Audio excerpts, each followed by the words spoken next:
I just really wanted to put it out there that recovery is possible and it's not easy, but hopefully this will make it a little bit less difficult for you and you'll feel a little bit less alone. And so I hope you enjoy. Let's start with diagnosis. I have been diagnosed with anxiety and depressive disorder. I've also been diagnosed with PTSD, and I am currently going through an assessment for ADHD as well.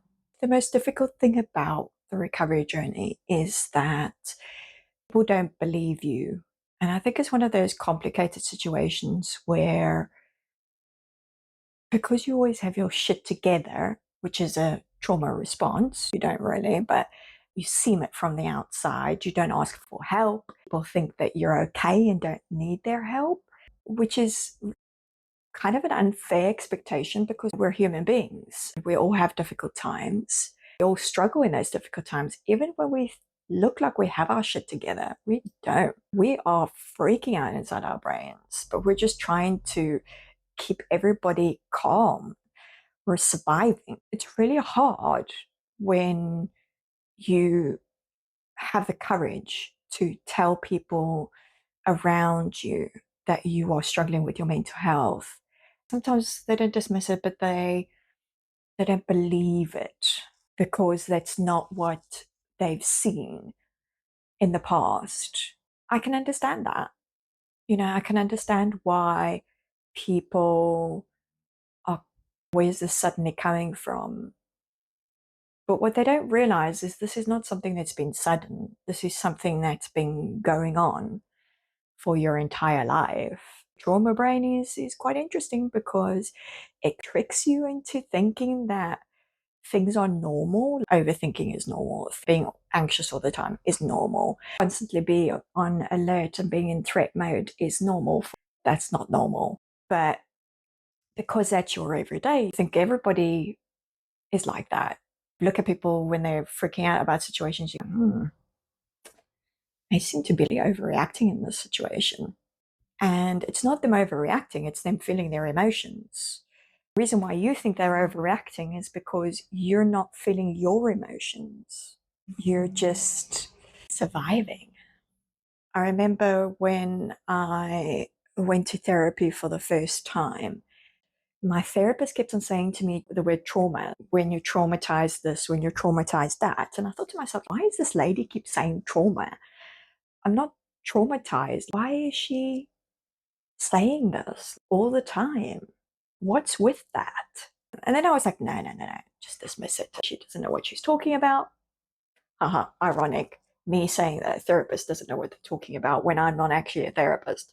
And it takes a few people sometimes to tell you that you're traumatized before you actually acknowledge it and go, okay, maybe what they're saying is right. Like, yeah, let me look into this and see what's what. But your brain tricks you into thinking, like, don't question, don't believe other people when they start to notice there's something different about you. Pretend to be normal. Don't let anyone see the real situation that's happening. Because if somebody else sees it and points it out to you and you acknowledge it, then that means you have to acknowledge that you're traumatized. And then your brain can't keep it from you anymore.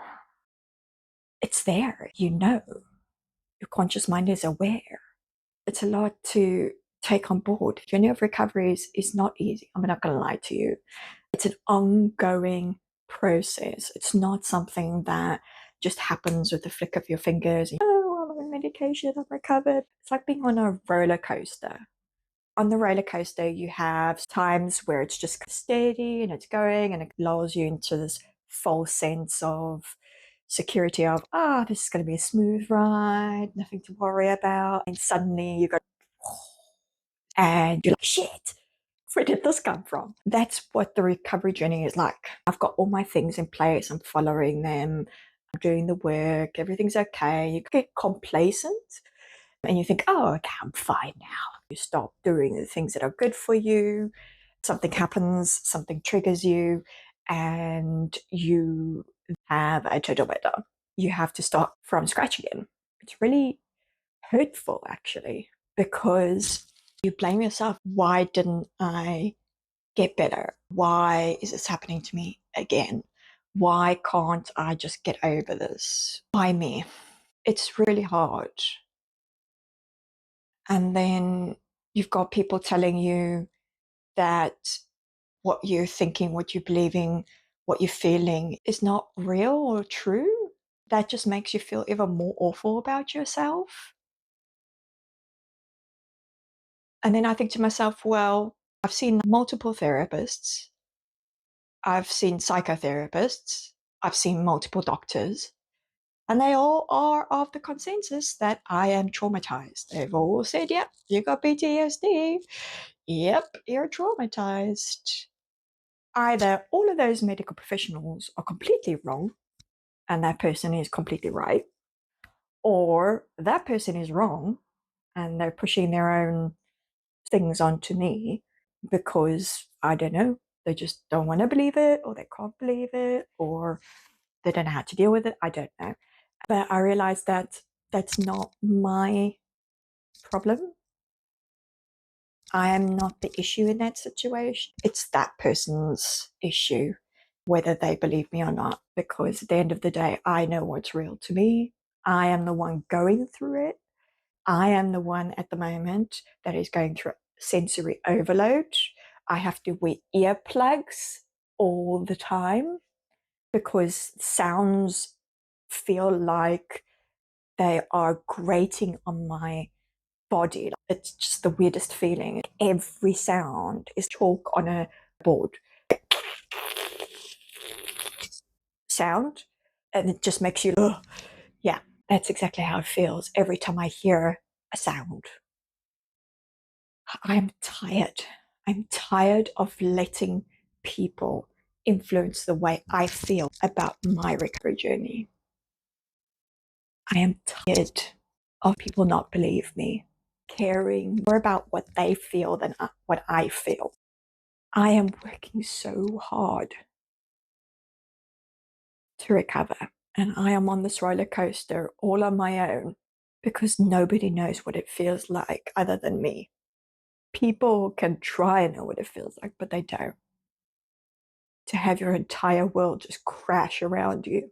It took me months to acknowledge that I was traumatized, and it's really hard to acknowledge that most of my life I have just lived in survival mode, that I have not been myself. One of the biggest things I've had to go through is a grieving process of grieving the life that I could have had I not been traumatized, the person I could have been had I not been traumatized.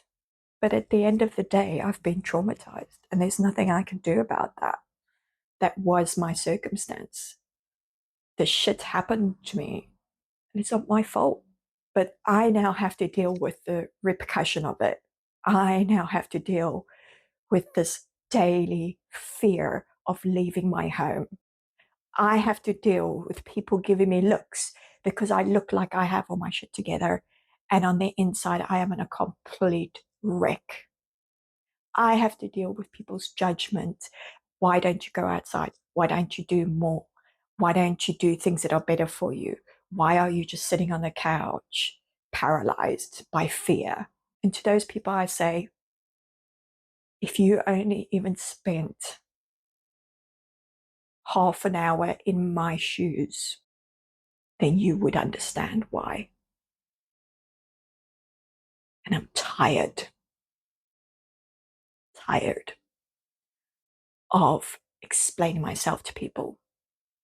So for anyone out there who is going through their recovery journey and is not believed by other people, I want you to know that I believe you and that you need to believe yourself,